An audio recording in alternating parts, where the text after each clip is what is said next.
Welcome to the Greater Irvine Chamber Business Insights podcast series, where we address challenges and ideas for early-stage and entrepreneurial business leaders. Your host today is Dave Coffaro, Interim President and CEO of the Greater Irvine Chamber.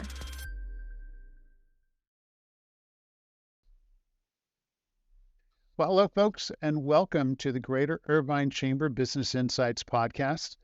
Today, we're delving into one of the most critical and uncomfortable aspects of business, and that's managing conflict and navigating tough conversations in the workplace. And as business owners and leaders, I know that you're no strangers to this whole experience of disagreements with people, whether it's an issue between employees, a challenging client interaction, or even difficult conversation with a partner. Conflict happens. It's just sort of the nature of human interaction. The key is how we handle these situations, and that's the focus of our conversation today. So my guest today is Michelle Thompson. Michelle is Senior Director of Executive Coaching and Consulting Program and External Relations at the Townsend Institute at Concordia University here in Irvine. So Michelle, thanks so much for being here today. Welcome. Thanks, Dave. I'm really excited to spend some time with you.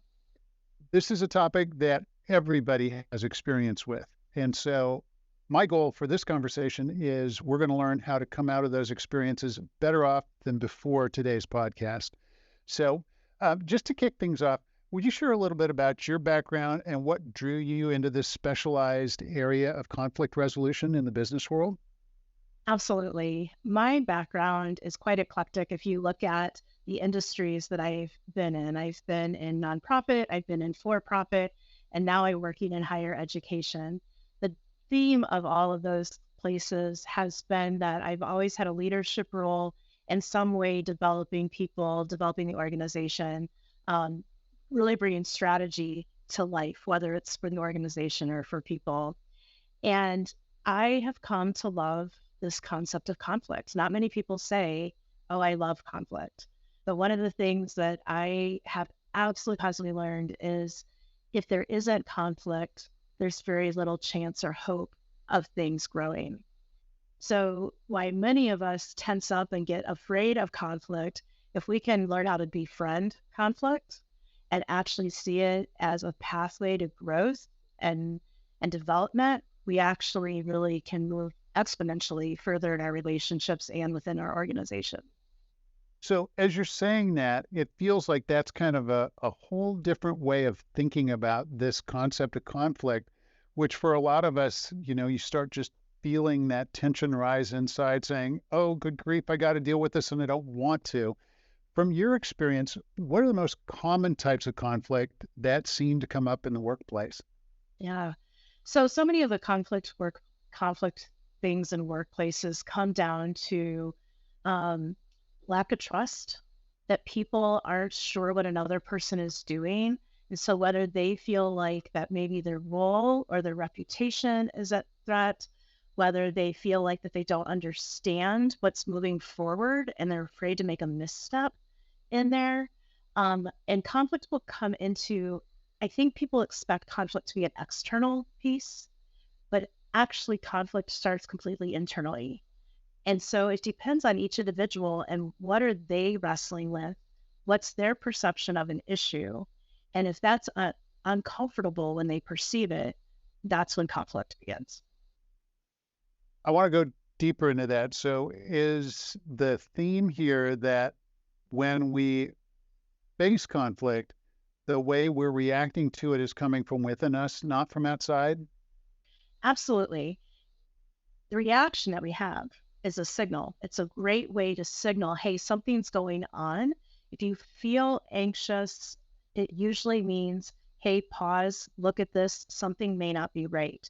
So we need to when I talk about befriending the conflict, befriend this anxiety and tension that happens within us, because whatever's happening may not be correct, but our signal is giving us that incorrectness. And then we have to decide, is what the signal that we're getting, that anxiousness, that tension, is that logical? Is it valid? Or is it something that maybe just needs to float past us? So it sounds almost like we're going back to the fight or flight syndrome, right? It's triggering something that may not even be aligned with the experience, but because we're going back to that primeval wiring, that the reaction to it is that discomfort. Exactly. So in our brain, we have what's called the amygdala. The amygdala was super great for cavemen because if a tiger was chasing after them, the amygdala said, "You're about to die," and you would run and move quickly, or you need to fight to take dinner home for your family, whatever your desire was. That amygdala still plays, and it moves so quickly and it responds so quickly. It fuels us with emotion immediately before it can get into the cortex, where the cortex gives us the logic to analyze. And so when we're aware of like, oh, I'm feeling this strong emotion, are we able to be patient enough to let it move itself to a place that we can logically analyze that? I'm wondering if there's more to the story on why we tend to feel uncomfortable. So that's you're kind of speaking through the mechanical, the physiological reaction to it. But if conflict is just part of the human condition, why do so many of us feel uncomfortable with it? A lot of us feel uncomfortable with it because it is uncomfortable. It makes us feel fearful. It makes us wonder about, am I good enough? We have most of us have a judge type voice in our head that says you're not good enough, you're not smart enough. I used to run around with a voice in my head that says you're going to get fired like every day, and I immediately saw myself living in a cardboard box at the end of a corner, and people are like, how do you get there so fast? Because it's the fear of I need to protect myself. I need to make sure that I'm safe. I need to make sure that I'm okay. And because things are stuck in that initial reaction, our humanity says I need to shield myself. And it's like a shield going up some way. And it's that fear that comes into play. Because we've got a signal that something doesn't feel as comfortable as it used to. In a way, that almost sounds like it's an inhibitor sometimes for people speaking up when there's something that should be spoken about.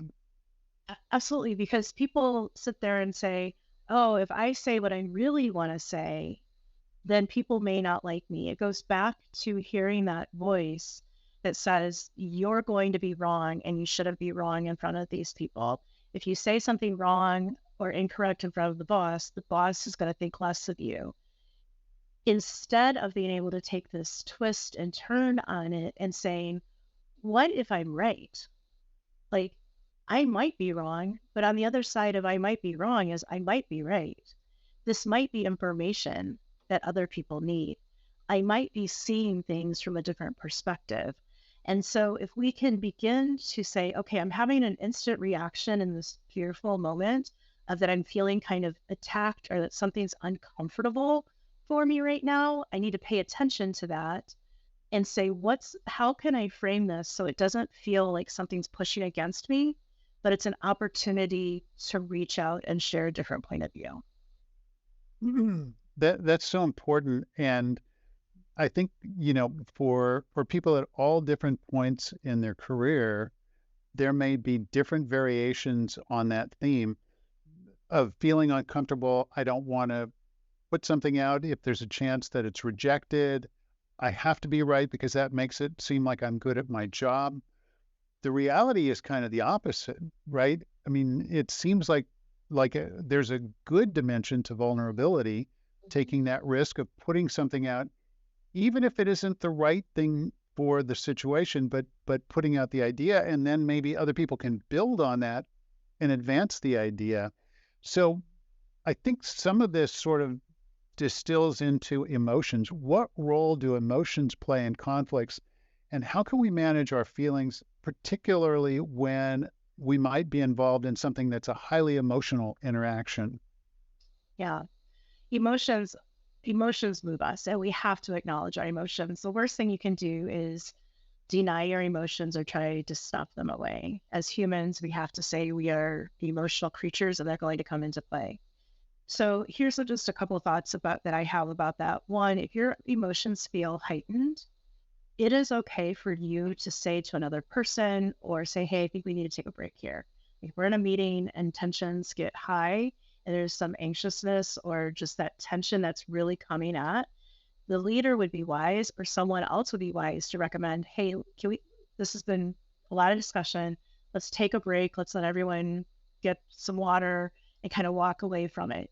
That is okay to do. In fact, that's really healthy to do, because what you're doing is you're letting everyone come down from this emotional push and adrenaline. Even if I'm in a one-on-one conversation with someone and I feel like that there's some tension rising, or that we're really in a debate back and forth about our next strategy or how someone presented something and I didn't agree with it, even in those one-on-one conversations, there have been moments where I have said, hey, this is a really important conversation. I need to take a quick break so that I can come back and be ready to engage in this. So I acknowledge that there's value in this conversation. I'm not trying to run away, but I need to say, can we have 5 minutes and then come back to this discussion so that I can be my best self as I come into this area to talk about this. Giving yourself an opportunity to just sort of let it decelerate or slow down a little bit and kind of recalibrate. Exactly. And I also think that our emotions speed us up. And so even if we're feeling nervous about the situation, or we're really excited and like we really want to make sure that our point gets across, we start talking faster, we move faster, and everything feels heightened. Tell yourself to pause. We do not pause or even just stand silently. You don't even have to take a full break, but take the pause. And I've even before looked at people and said, I need 1 moment to think about how I want to say this. And it's okay to say that to someone. I think some people will think, well, if I say that I need a moment, they're going to think I'm weak or that I don't have the right answer. It's okay to say that. It's okay to say, I need a moment. Let me put some thoughts together. The other thing that I will do is I will say, I'm going to say what I feel or what I'm thinking intuitively right now, and I have permission in 5 minutes to change my opinion if it doesn't sound right when it comes out. So I also am laying a groundwork that if I'm talking to someone in an intense moment of saying, this may not be exactly where I stand, but let's throw it out there and see how it lands as part of our discussion here that's happening between us. That idea of the power of the pause resonates with me, because I know I've been in conflict situations and said things that I wish I wouldn't have said. And had I exercised the power of pausing and just recalibrating, I probably would have said things differently and not had that discomfort or regret afterwards. It's really powerful. And I think when we're in the moment, it feels like we've paused for a really long time, or it feels like an awkward silence, maybe, when actually it's never been as long as we think it is. And it's actually very powerful. And again, it helps internalness regulate itself. Pause is very different than a common strategy, which is avoidance. And I think that probably avoidance of conflict is one of the most common strategies people use by default. What are the pros and cons of just avoiding getting involved in a conflict? Yeah, the pro is you can just walk away from it. And, it's to say, I'm not going to deal with it. It'll be someone else's issue. But the pro side of that actually becomes the con, because the con of that is if there's true conflict, if there is something that needs addressing and you do not address it, you can say, I'll forget about it, or I'll put it away. But all you're doing is boxing it up and putting it in your basement storage. You're putting it in the storage closet. And some point that storage closet is going to become full, and you're going to have to go through and clean out that storage closet. And guess what? All that stuff's going to come back out at you. It doesn't truly go away. It will come back and bite you when you least expect it. The other pro part I wanted to go, and people think, oh, I'll just avoid it, which actually ends up being the con. A pro part of avoiding conflict is avoiding it for the moment and asking yourself, is this really conflict? And I might need to get wise counsel from someone else to help me make sure that my perspective and my perception of this. So it's not necessarily avoiding the conflict, but delaying it to make sure that it really is conflict. Can you expand on that a little bit? I want to make sure I understand what you're saying. So if we're defining something as conflict and it's not, what are the other possibilities? The other possibility could just be that you misunderstood their point of view. The other possibility could be that you haven't had lunch and you are hungry. And however it hit you, when you think about it later, you kind of say, why did I say it that way? It's a little bit like you said, you wish you would have taken the pause at times because you would have said things differently. It's kind of doing that same thing. If I avoid it or delay it for a moment, I might realize that this isn't the grand scale that it is. It might be something smaller. Or I might realize this actually has a whole lot more impact than what I originally thought. And I need to be able to have a discussion about all the impact, not just the slow thing. So it gives a little bit of just putting it together. Because what we want to do is we want to make sure that we, in conflict, whether it's within a team, whether it's interpersonal, one-on-one, we want to make sure that we're finding the core of the issue at hand. It's not the person, it's the issue that we're having conflict with. The person is the carrier of that issue, but I don't want to have conflict with a person in the sense that conflict with that person, if I focus on that person, becomes personal, attacking, and breaks down the human being on the other side of me. If I remember that I understand there's an issue, that there's something that we don't agree about, something that feels wrong, something that might go wrong, if I can nail that issue down, then I keep the conversation focused around that issue. And I say, this issue is the problem. This issue we need to solve. I have a perspective on this issue. You have a perspective on this issue. How can we resolve and either come to a collaboration on the issue or help me see your side more so I can come to it, or vice versa? So Michelle, how do you, it was a lot of words and really impactful words. And I'm curious, how do you separate the person from the issue? Because that sounds like a really powerful strategy. Then it's not about you. It's about, I have a different view on this specific thing, but you and I can still be friends or colleagues or whatever. How do you do that? How do you separate the two? Yeah. So one of the things is I have to do some work on myself. I have to be able to ground myself internally because, like I mentioned, sometimes if we feel a conflict situation, we internalize it and allow the voices of I'm not enough, I'm not good, I'm all these things. And so what I tell people to do is, first of all, think about yourself and your internal regulation. And ways to do that is, one, I'm going to remind myself I'm safe. That's what the amygdala needs to hear. It's I'm safe, like emotionally, physically, all the things. I'm safe. There's no harm. There's nothing that's going to harm me here. So it calms everything down. The next part is they're a human. Remember to always respect, honor, and love the human. Love that person. That person has a family. That person has experiences. That person has stories. I need to be able to remember that they're not a thing. They're not the topic. They are human.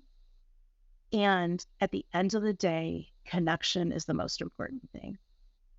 And so if I can say I'm safe, they're human, and we are connecting right now, I hold space for us with that. And then with the other person, the way that we want to stay with this issue piece is we want to stay with as many facts as possible when we're talking about the issue. Not so much when you say, well, you did this. Okay, well, you were wrong when you did this. That's very accusing and pushing at that person.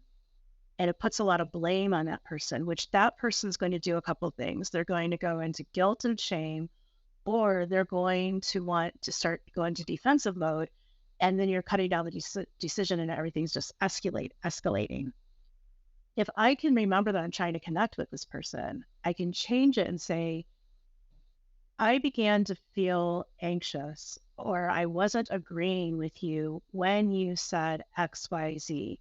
Now I'm owning a part of the piece that I'm looking at and sharing my perspective on the topic.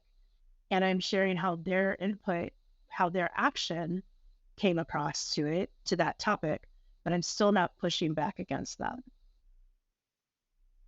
It seems like there are so many examples in the workplace of opportunities that business owners, business leaders can put that strategy into place. I'm thinking of situations where maybe you've got a conflict with an employee, where there was something that they needed to do. Maybe they didn't do it, but the issue is the thing didn't get done. Mm-hmm. And the avoidance approach is saying, well, they'll figure it out. But it sounds like if we take the approach of separating the issue from the person, maybe the conversation would look a little different or a lot different, because you're talking about, here's what needed to be done. It hasn't been completed. How do we get it done? Or tell me why it didn't get done, or something like that. But it's not criticizing the person. That's right. That's right. I dealt with that one time in an office. I had an employee that was not hitting some deadlines that were really important to hit. And by her missing them, my boss was questioning me, and my neck was a little bit on the line, because the project she was working on that went through impacted a whole bunch of other areas also. So by her being behind, other people were not hitting their deadlines. And I'm responsible as her supervisor for making sure this work gets done. And there was a part of me that just wanted to go in and go, why aren't you getting this done? Don't you see how this is impacting people? And, my first instinct is to want to yell and scream and just put up the dukes and fight. But that's not going to get me anywhere. The better part of going in is saying, hey, can we have a discussion? I'm seeing a behavior that is not typical you, because it wasn't typical her. But this not meeting this deadline is becoming a problem for us as we go higher up into the organization. So can you just share with me, give me your perspective of what's happening here? And as she started to say, well, I just haven't gotten to it. I was honest with her. I said, that's a problem. That answer's not going to work for me. So what is the answer that's going to work? And again, we could have made it a big back and forth fighting thing. And I have seen that with other leaders, that they really go in and they use threats, or they say our reputation is at the line. And in my head, I was thinking that my reputation's on the line. I am not going to go down for, you missing this deadline. This is not what I want to die on. The hill I want to die on. But I never wanted to bring that part in. I wanted to be like, hey, we've got a connection that we need to make here. And I need to have a better perspective of what will it take to get done so that we can get this piece moving forward. You've talked about a number of specifics. I'm wondering if there's anything else you want to add to that list of specific ideas that you recommend to people to help them navigate conflict. Yeah, I think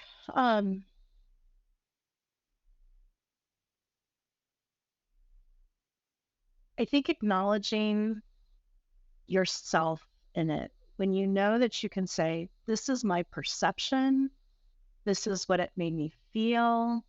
When this happened, I wasn't sure if I could trust you. I feel like I'm missing a part of the conversation because of what you said. My perception is that this is red, but you keep calling it purple. I don't understand.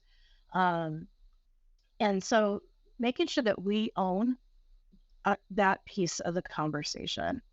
I also think if you're entering into a conversation that that you're walking into someone's office. So Dave, you and you did something today that just really ticked me off, made me frustrated, got me all out of sorts and everything, and I can't stop thinking about it. And we just got to resolve this, or else our work isn't going to continue really well. I can come in and say, hey, Dave, I really need to talk to you about something that's happened. Is right now a good time? If you're going to go and confront someone with a piece of information, double check with them. Make sure that they are ready to have that conversation, and give them permission to say, well, no, can you come back? And then as we continue that conversation, I can say, earlier today, this is the situation that happened. I didn't say you did this, you did that, because I'm not putting your perspective on it, but this is what happened and this is how I perceived it. And I'm just wondering, was that what you meant? And if it was, can we work through that? Or can you give me a different viewpoint of what's happening? That sounds like a really practical way to diffuse the tension. And so we're talking about what we can do to deal with how we feel and our conditioning and the way we're wired to react to conflict. The other side of that coin is the other person, and recognizing in them that they're human too, and they're wired too, and they've got experiences too that can lead them to react in a way. So it sounds like the more we know about ourselves and the way that we need to overcome the natural reaction, it sounds like we have to kind of respect the fact that other people may react in a way that is uncomfortable or expressing their discomfort. And we have to not take that personally either and understand this is about an issue, about a topic. It's not them. That's right. It's super well said. You said it beautifully, because what people will typically do is they will mirror us. So if you are the carrier of, if like me coming into you and saying, we need to talk about this, you're going to mirror my reaction. If I have centered myself and taken care of myself and I'm feeling calm and grounded, you will feel more calm and grounded because you're going to mirror that tension in me.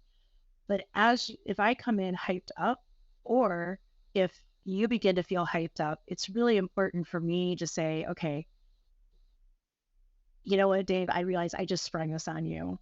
And I'm going to give you, like, would you like a few minutes to think about it? Like, I'm not expecting an immediate result or question. Like, I can give that space to somebody else as long as they're willing to continue to engage with me at some level. Take the space. And like we keep saying, respect the human.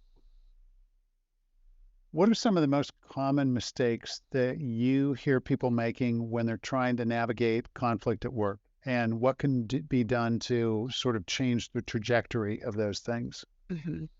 I think one of the mistakes that people make is they think that this is usually between right or wrong. And very few things are black and white, right or wrong, unless it's ethical issues. Like ethical and legal issues, there's very black and white things to that. But most things live in a space of perspective. And so people come in thinking that they have to prove themselves right or have to get I'm either going to win or lose this. And if we can take away the win or lose feel and have it as a collaborative feel and a connection, we're connecting, you're going to win. So people coming in thinking that it has to be right or wrong. I think people not giving space for the other person's perspective. They come in and they say, this is what it was. And someone else says, well, I had a different perspective on that. No, this is what it was. This is what you meant. And not giving them permission to have their own perspectives along the way. And the other thing I would say is that people will forget to own their part.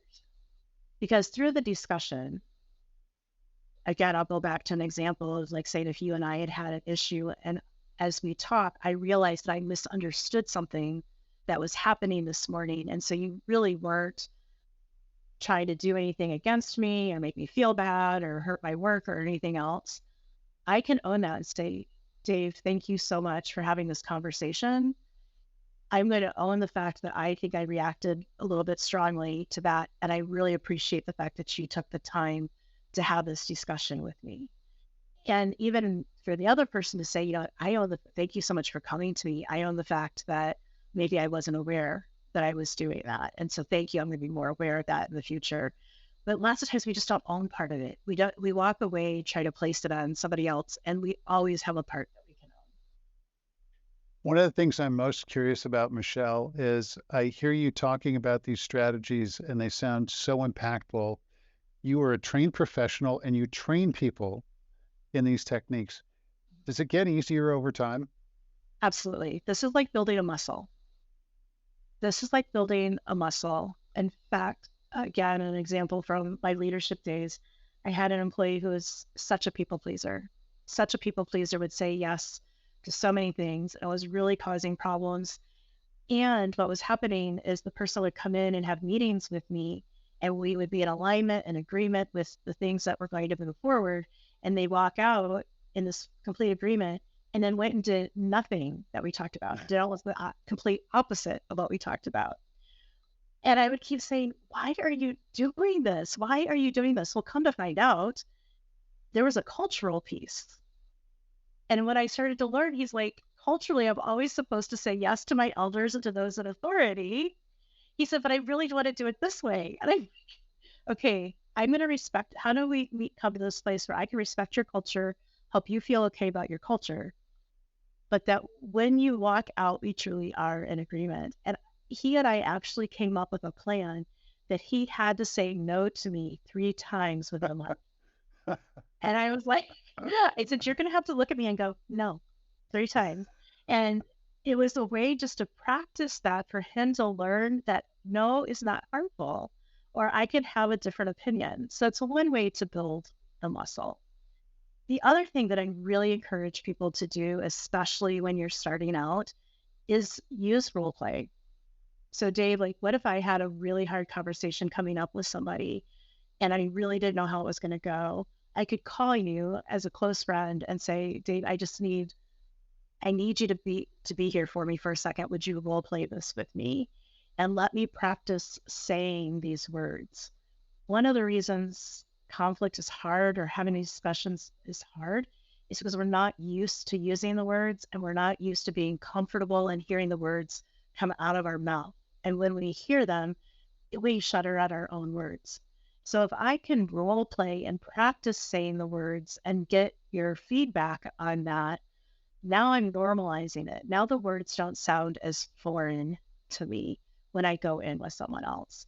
And still to this day, even though I do a lot of work in conflict resolution and mediation and things, there are still moments that I will call a really good mentor, colleague, friend of mine and say, hey, I'm about to have this conversation. I really would like to just process it, talk it through. Can I just kind of go through my points? Because I want to make sure that I'm checking in. Now, you don't do that with everything, but especially big things, especially when we're talking about people's development, their job status, big team things, big strategy things. It's really great. It's a great tool to use. Dress rehearsal makes a difference. It does. It does. Because I've said to people, go, ooh, don't say that way. And I've had people say to me, do you know what face you make when you say that? And I'm like, ooh, my face always says more than my mouth does. Self-monitoring is hard. Even if we really try to be attuned to how we're showing up to others, we're not the best judges of ourselves. No. So I think that's really a helpful strategy. We're coming to the close of our time together today, Michelle. And so for our listeners who might be facing a difficult situation right now in their work setting, what actionable steps would you offer to just help them start addressing this in a more effective fashion? Yeah, thanks for that question. First, just take a deep breath. Take the deep breath and know that this doesn't have to be perfect, but you're going to do it. Confirm with yourself what's the issue at hand and what's the ideal outcome that you're hoping for. Because that way you stay really focused on just the topic and on the issue. And then find a safe person to practice it with.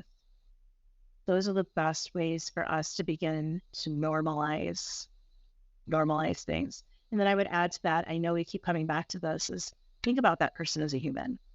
Think about that person before you go to them. Actually take a moment and say, I'm getting ready to go talk to Jose.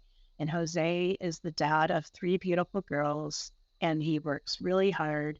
And his wife just had a surgery. I'm going to remember that Jose is not just about this conversation. Jose is a person, and I'm going to respect that person. There's so much to be learned with just that notion of recognizing the humanity. And you've given us a treasure trove of actionable ideas today, Michelle. So thank you so much. Really appreciate having you on the podcast. This was great. Thank you so much. I appreciate the work all of you do. All right, folks, have a great rest of your day. Thanks for listening. Thank you for joining us for the Greater Irvine Chamber Business Insights podcast. To stay informed about upcoming podcasts and other important business news, please subscribe to our channel or check the Greater Irvine Chamber website.